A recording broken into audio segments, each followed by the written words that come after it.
Changing YouTube account on your phone is pretty easy and very common for the peoples. This video is a step-by-step guide on how you can do it.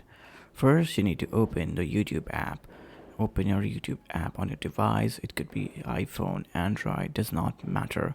Tap on the profile icon in the top right corner of the screen.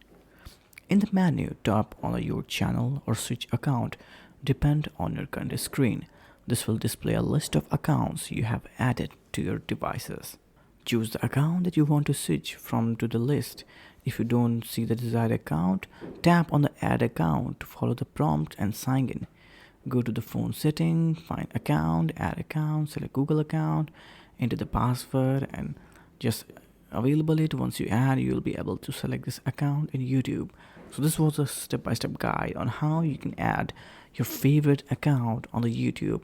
This is a very common problem that people face, and I hope this works for you, and I'll see you in the next one.